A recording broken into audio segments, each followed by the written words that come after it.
Hi, teachers. This is Ms. Bruin working in the virtual lab to try to support you during this energy unit.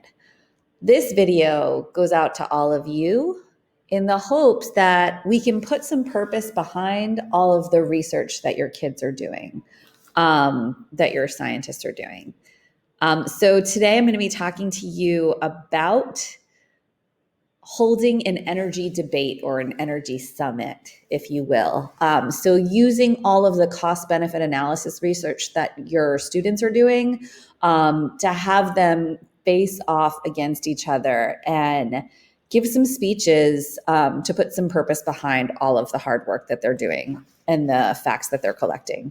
So of course, you kind of want to start this work by posing a question, and ideally, the question would actually be posed by one of your students. So you might show them a clip or show them an article of something current that's commentary on the nuclear power plants that we use, or if your question is about comparing what they know about fossil fuels to nuclear power and deciding which one we should rely on for our energy sources, you could pose a question like that as well. Getting them to come up with the question, giving them the illusion that they came up with the question is a really important part of this. So I would work hard to hook them in some way, get them thinking about the topic and asking some questions before I get started. So the question didn't come from me. Then you're going to get them to take a position. So how do they feel about this? What are their opinions before they even get started researching? And this is completely up to you. I love the idea of having them go with that initial idea, and then once they start researching, giving them the option to swap, because that's a really important piece of scientific thinking. Like, once you get new information, you want to be flexible with your thinking and revise. So you could also just have them commit to an idea and just find information based on that idea as well.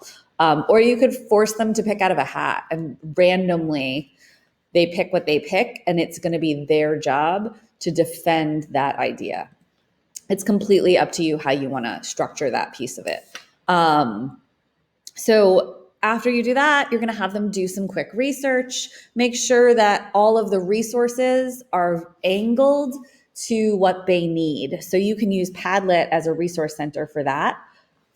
You can also watch the Padlet video if you'd like. If you're not using Padlet, you know I'm a huge supporter, a huge fan.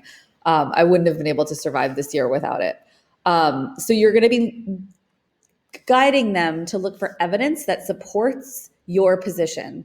And you're going to be looking at evidence that also futes your position or goes against your position.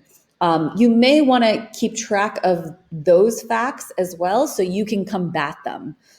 You're going to want to rely on your argumentative units, and some of the same tools that your students use for their personal essays or for their literary essays, they will be able to use, and you should definitely pool those resources, talk to classroom teachers, so that you can use those as well. So teachers, from there, you're going to want to rely on students to offer some different ways to take notes. You also may want to offer them a few different structures for how they might structure their notes and the facts that they're finding. And from there, once you've given them the time to do that, I almost see it as like a 3 or 4 lesson trajectory. You can develop some criteria for how your debate will go. And you can do that with the kids, or you can start off with some bottom lines and have your students offer their ideas about how they want the debate to go as well.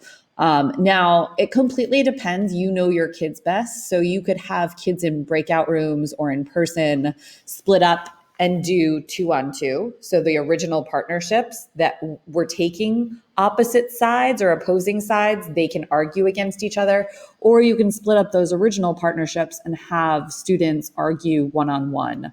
You could also, I would definitely start with some kind of a fishbowl so you can, with kids who are willing and able to be observed and analyzed by the class and get feedback on the performance, some constructive criticism, and some glows, if you will.